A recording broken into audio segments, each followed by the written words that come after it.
E claro, os axônios livres, que também são responsáveis pelo trismo e serão ativados quando há uma carga excessiva nesse periodonto. Vamos voltar agora àquela situação daquela moça que eu me referi com aquele slide do contato anterior, que a mandíbula está indo um pouco para trás.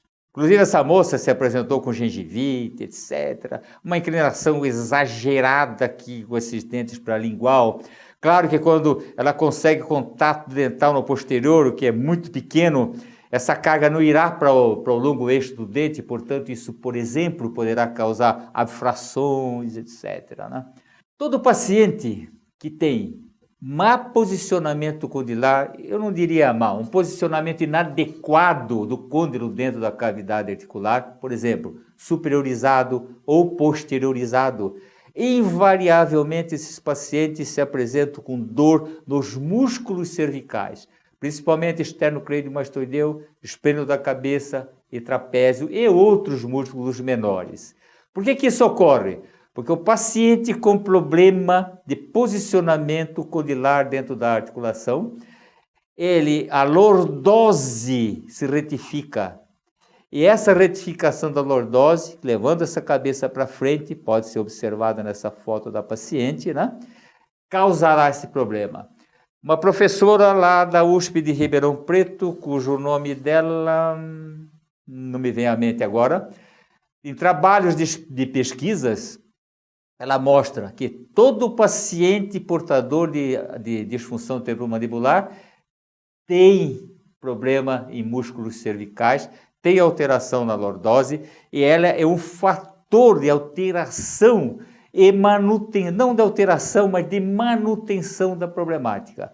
Na nossa clínica, não só nós tratamos desses pacientes com placas interoclusais e outros aparelhos como laser, ultrassom, TENS, etc., mas nós temos fisioterapeuta para que possa tratar desses músculos cervicais. Essa não é a área nossa, dentista, de tratamento. Dos músculos mastigadores, sim, mas dessa região cervical, o fisioterapeuta terá que tratar. Isso aqui é uma tomografia Conibin, nós a fazemos na nossa clínica. Observem o posicionamento condilar desse côndilo do lado direito, muito superiorizado, muito posteriorizado do lado esquerdo. Né?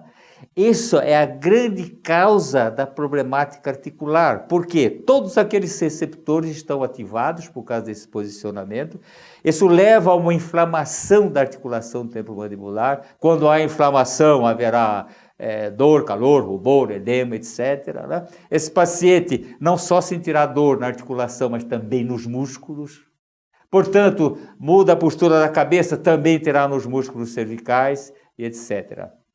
Todo paciente com má posicionamento condilar, o disco sai da posição porque não tem como ele ficar na posição adequada. Isso gerará compressão dessa região, dor, e claro que essa paciente terá o que nós chamamos de vibrações articulares, ruídos articulares, que é um sinal característico de disfunção. O paciente que tem ruído na articulação, ele tem problema de posição de côndilo.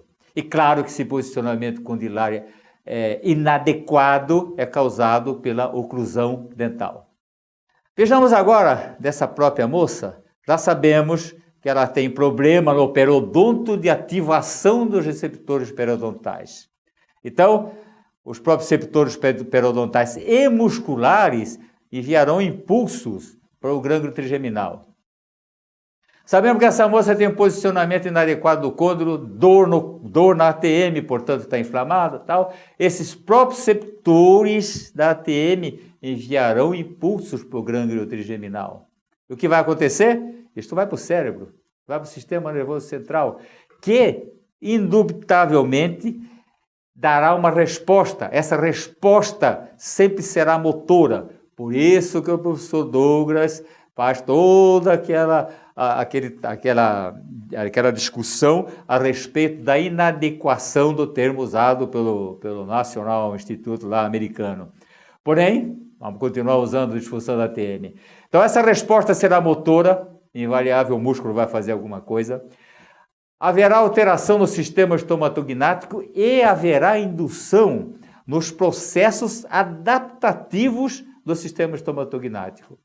Então vejam, a TM vai se alterar, periodonto vai se alterar, ou vai pelo menos tentar dar alguma situação para esse paciente possa conviver com esse problema. Os dentes vão se alterar. Alguns pacientes têm desgaste dental. Esse desgaste é uma tentativa de eliminar o que está incomodando. Isso não significa bruxismo. O osso alveolar pode se alterar. Função. Às vezes o paciente tem dificuldade de mastigar. Às vezes o paciente tem dificuldade até na fala. Existe um trabalho feito na nossa clínica com o nosso sistema chamado JMA e eletromiografia também, que a Esther Bianchini, fonoaudióloga, fez o trabalho de livre docência dela, baseado na fala. Mais para frente a gente aborda um pouquinho isso. E claro, os músculos serão os mais alterados. E obviamente não tem como esse paciente não ter dor na articulação, não tem como esse paciente não ter dor nos músculos, e às vezes, inclusive, esses pacientes apresentam dores severas nos dentes também, principalmente por causa das abfrações. Vamos ver quais são essas alterações e processos adaptativos. ATM, dor, disco articular deslocado, com as suas sequelas, formação desse pseudodisco, que vamos falar um pouquinho mais adiante, o que significa esses pseudodiscos, vibrações, quer dizer, ruídos nas articulações, problemas na lubrificação, quer dizer, diminuição de líquido sinovial, travamentos, alguns pacientes passam a ter dificuldade de abrir a boca ou ficam travados pelo próprio disco articular fora da posição, ou às vezes o próprio músculo ele fica alterado, não deixa o paciente abrir a boca, e lógico que haverá inflamação na articulação temporomandibular. E o periodonto? Membrana periodontal se altera, ou ela aumenta ou diminui, perda de osso vertical, retração gengival, mobilidade dental, dentes, dor, às vezes pulpites, por compressão do feixe vascular nervoso que entra lá pelo ápice, desgaste dental, que não tem nada a ver com o tal de bruxismo, abfrações, fraturas dentais, movimento dental e, claro, sensibilidade dental, que às vezes incomoda muitíssimo o paciente, principalmente causado pelas abfrações. A função, a mastigação fica alterada. Às vezes a deglutição, o paciente tem dificuldade de deglutir por causa das alterações articulares. O envelope de fala, que nós vamos abordar um pouquinho mais para adiante, fica alterada. Alguns pacientes começam a morder a bochecha. Outros mordem a língua, às vezes posiciona a língua como sendo uma placa interoclusal. Todo paciente que morde a bochecha precisa ser examinado com muito cuidado, às vezes ele está com perda de dimensão vertical, por isso que morde a bochecha. Os músculos, claro, dor, inflamação, vamos nos ater um pouquinho mais sobre a problemática nos músculos. Nós vamos falar um pouquinho sobre fadiga e contratura, mas o músculo se inflama, o tônus muscular se altera. Para a gente saber por que o tônus muscular se altera, nós temos que entender o que é tônus muscular, a incoordenação e, claro, o envelope de fala, que já até falamos aqui na função. E, inclusive, hoje, nós recebemos indicações de otorrinos, que não encontram absolutamente nada no ouvido e vai buscar um diagnóstico sobre disfunção da TM, e esses pacientes realmente estão com disfunção e podem ter plenitude, quer dizer, sente tudo meio cheio, zumbido, alguns deles são de origem articular e ou muscular. E pacientes que sentem um chiado, que o médico fala, olha, não tem nada, e isso está relacionado à articulação temporomandibular. Nesse corte, que é de um livro do Baumann, mostra aqui um pseudodisco formado, é um processo adaptativo esse pseudodisco. Aqui nessa ressonância, há um fibrosamento nesta região, e o disco está deslocado, isso aqui está funcionando como pseudodisco. Inclusive, isto facilita o tratamento. Esse paciente já teve uma adaptação que facilita. Reposicionar disco? Jamais. Impossível numa situação dessa. Côndilo extremamente deslocado para posterior, vocês vejam que esse côndilo está com a morfologia alterada, ele afinou anteroposteriormente, está como se fosse uma curva. Essa é uma adaptação condilar a essa situação de extrema posteriorização do côndilo. O paciente pode se apresentar com zumbido, não significa que todo paciente com esse posicionamento tenha zumbido, mas poderá ter zumbido. Esse côndilo está muito para medial, claro que o outro terá que ir para lateral. Uma situação fácil de se entender. Isso aqui é o côndilo lá direito, isso aqui é o côndilo lá esquerdo. Se esse côndilo vem para frente, para baixo, para dentro, esse vai lateralizar-se invariavelmente. Quando ele se lateraliza, vai pressionar o quê? A membrana sinovial. Portanto, esse paciente vai ter alterações na membrana sinovial. Alexandra é minha filha, ela estudou em Bauru e na época que ela estudava lá no Centrinho, isso já faz um bom tempo, junto com os professores lá, eles trouxeram 50 crianças na nossa clínica e nessa época nós fizemos nessas pacientes eletromiografia com o sistema BioPAC, fizemos inclusive em alguns o eletrognatógrafo, quer dizer, avaliar o movimento mandibular e tal. Nessa época fizemos radiografia transcranial, que não existia colibim, nada disso, né? Essas crianças tinham a idade variando de 6 a 9 anos. E nós encontramos, na maior parte delas, com mordida cruzada, unilateral, e verificou-se nessa época ruídos nas ATMs nessas crianças, né? Alteração, claro, na musculatura, e a morfologia ipsilateral, a mordida, a relação cruzada, esse côndilo estava menor em relação ao côndilo do lado oposto, contralateral. Rejane Faria é uma brasileira, ela fez doutorado em Bauru com o Navarro e depois ela foi para os Estados Unidos e trabalhou única e exclusivamente com ressonância. Ela já está no Brasil, já faz um bom tempo, e em 97 ela estudou 56 pacientes, 56 pessoas, 25 homens, assintomáticos, né? E ela encontrou 25% deles com disco articular deslocado. Esses pacientes sofreram adaptações, né, que deixaram de ter dor, mas eles tinham ruído e tinham disco deslocado. E 181 sintomáticos, 112 mulheres, 69 homens. Dor na TM, movimento mandibular limitado, JVA, Joint Vibration Analysis, quer dizer, ruídos na articulação. Fizeram tratamento prévio, 86% com disco deslocado. Então, associação de disco deslocado com a TM. Para o disco deslocar-se, o côndilo tem que estar numa posição inadequada, ou posteriorizado ou superiorizado. Eu sei que todo dentista entende de abfrações, mas vamos dar uma pequena recordada. Um dente qualquer superior, um dente inferior bate somente num plano inclinado, essa resultante de força não vai ao longo eixo do dente, ela se lateraliza ou para lingual, ou para palatino, ou para vestibular. Isso haverá compressão de um lado, tensão do outro, quebra de prismas de esmaltes, está feita a abfração. Esse tipo de abfração é o que é mais sensível, o que mais dói nos pacientes.